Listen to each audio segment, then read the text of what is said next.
Ahmedabad Mumbai national highway પર ટેમ્પા અને tanker વચ્ચે ટક્કર, ટેમ્પોનો કચ્ચરઘાણ વળી ગયો। વલસાડ જિલ્લાના ટુકવાડા નજીક બે વાહનો વચ્ચે ગંભીર અકસ્માત સર્જાયો। અમદાવાદ મુંબઈ નેશનલ હાઈવે પર ટેમ્પો અને કેમિકલ ભરેલા ટેન્કર વચ્ચે ટક્કર થઈ। આ અકસ્માતમાં બંને વાહનોમાં ભારે નુકસાન થયું। આખું ટેન્કર પણ હાઈવેની સાઈડમાં ફંગોળાઈ અને પલટી મારી ગયું। આ ઘટનામાં બંને વાહનોના ચાલકની ઈજા થઈ। ટુકવાડા નજીક એક આઈસર ટેમ્પો પૂરપાટ જઈ રહ્યું હતું ત્યારે સામેથી આવતું કેમિકલ ભરેલા ટેન્કર વચ્ચે જોરદાર ટક્કર થઈ અને જેના કારણે ટેમ્પોનો આગળનો ભાગનો કચ્ચરઘાણ વળી ગયો તો કેમિકલ ભરેલું ટેન્કર પલટી મારી અને રોડની સાઈડમાં ફંગોળાઈ ગયું। જોકે ટેન્કરમાં ભરેલું કેમિકલ કોઈ જ્વલનશીલ કે હાનિકારક નહીં હોવાથી એક મોટી દુર્ઘટના ટળી હતી। બનાવ બાદ પોલીસ સ્થળ પર પહોંચી હતી અને ઇજાગ્રસ્ત ડ્રાઈવરોને સારવાર માટે હોસ્પિટલ ખસેડાયા હતા। હચમચાવી નાખનાર આ દ્રશ્યો છે દાહોદના। કાર ચાલકે બાઇક ચાલકને અડફેટે લીધું। કાર પૂરપાટ જતી હતી ત્યારે રોડ ક્રોસ કરતા બાઇક ચાલકને કાર ચાલક મોતની ટક્કર મારે છે। 10 સેકન્ડમાં જ કારની ટક્કરમાં બાઇક ચાલક રોડ પર ફંગોળાઈ જાય છે। દાહોદ રૂરલ પોલીસ સ્ટેશન સામે પૂર ઝડપે આવતી કારે બાઇક ચાલકને અડફેટે લેતા રોડ પર ટ્રાફિક જામ થયો, જો કે બાઇક ચાલકનો ચમત્કારિક બચાવ થયો।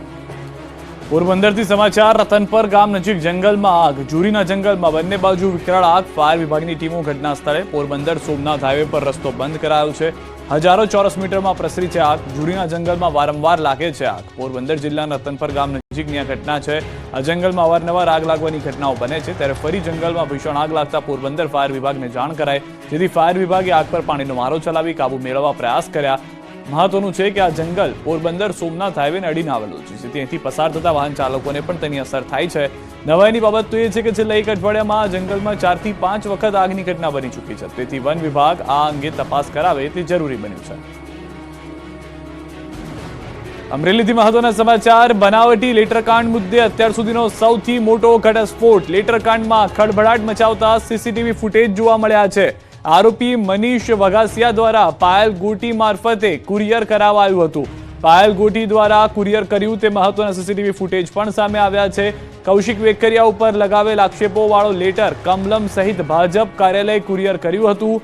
પ્રદેશ ભાજપ મહામંત્રી રત્નાકર સહિત કમલમને કુરિયર કર્યા તે સમયના સીસીટીવી પણ આપ જોઈ રહ્યા છો કે જેમાં પાટીદાર દીકરી જે હોવાના દ્રશ્યો સ્પષ્ટ જોવા મળી રહ્યા છે। કુરિયરનું પેમેન્ટ પાયલ ગોટીએ એક દિવસ ઓનલાઈન કર્યું અને બીજા દિવસે રોકડું પેમેન્ટ કર્યું। સીસીટીવીમાં કેદ થઈ જતા સમગ્ર ઘટના 2 વખત ગયા હોવાની જાણકારી છે। એક દિવસ ઓનલાઈન પેમેન્ટ કર્યું પાયલ અને બીજી દિવસ રોકડા પેમેન્ટ કર્યા હોવાની પણ જાણકારી મળી રહી છે। તો કોબા કમલમ દિલ્હી સુધી 2 દિવસ માટે અલગ અલગ કુરિયર કર્યા હોવાની પણ જાણકારી મળી રહી છે। અમરેલી લેટરકાંડનો સૌથી વિવાદાસ્પદ વિડીયો આપ જોઈ રહ્યા છો કે જે સીસીટીવીમાં કુરિયર કંપનીની અંદર પાયલ પહોંચે છે એ સમયના છે। પાયલે ખુદ આ બંને